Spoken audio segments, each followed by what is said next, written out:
Hello বন্ধুরা, সবাইকে মহাশিবরাত্রি পুজোর শুভেচ্ছা রইল। কালকে ভিডিওটা করেছি তোমাদের কাছে, আমি আজকে শেয়ার করলাম।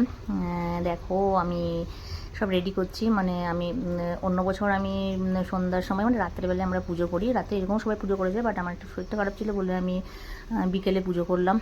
সারাদিন উপোস থাকি। আমি বলেছি তোমাদের যে আমি শিবরাত্রি পুজোটা একটু নিষ্ঠাভাবে করি। তো দেখো ফল টল সব কাটছি, সব রেডি করলাম। আর তারপর মন্দির যাব, মানে আমাদের নিজস্ব তো মন্দির আছে, দুর্গা মন্দির, শিব মন্দির। শিব মন্দির পুজো করতে যাব। আর দাদা পুজো করাবেন, মানে যিনি আমাদের এখানকার পুরোহিত তিনি পুজো করাবেন। তো আমি তাড়াতাড়ি দেখুন রেডি হচ্ছি, মানে এগুলো করে সব রেডি করছি। ফল কেটে তারপরে যে যে জিনিসগুলো দিয়ে পুজো করা হয় মহাশিবরাত্রি সেগুলো দিয়ে।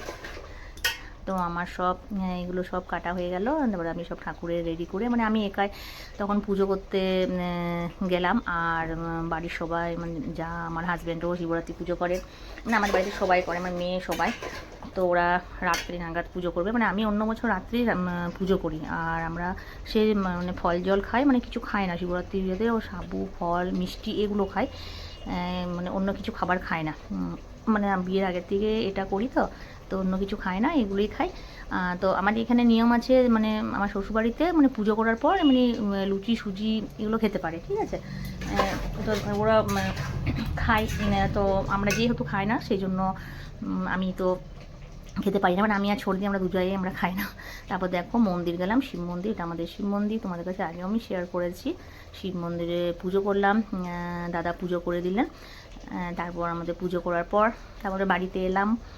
বাড়িতে এসে একটু মানে প্রসাদ খেলাম। এটা আমাদের দুর্গা মন্দির, তোমরা দেখেছো। শিব মন্দির দুর্গা মন্দির আমাদের একসাথে পাশাপাশি। তো এই বছর আমাদের মানে অন্য বছর আগের বছর আমাদের পালি ছিল, এবছর আমাদের ওই ঘরের পালি আছে। আমাদের অনেক বড় একটা ফ্যামিলি, তো তো যাই হোক, দেখো আমি শিব পুজো করছি। আর এটাই ঠিক যে ভগবানই সব, ঠাকুর যদি চান তো সব কিছু হবেন, ঠাকুর যদি না চান তো কিছু হবেন না। কাল আমার এমন পরিস্থিতি হয়েছিল শরীরে, তোমার কাছে বলছি, বলতেও খারাপ লাগছে, তাও বলছি যে আমার কালকে এমন কন্ডিশন হয়েছিল, কাল আমার শিবরাত্রি পুজো করারই আমার কথা ছিল না। মানে আমার শরীরটা খুব খারাপ হয়ে গেছিলো, ভাবিনি পুজো করতে পারবো। তো বাবা শিবের কৃপায় আমি পুজো করতে পেরেছি আর ভালোভাবে বাড়িতে ফিরে এসেছি। সবাইকে শিবরাত্রি শুভেচ্ছা।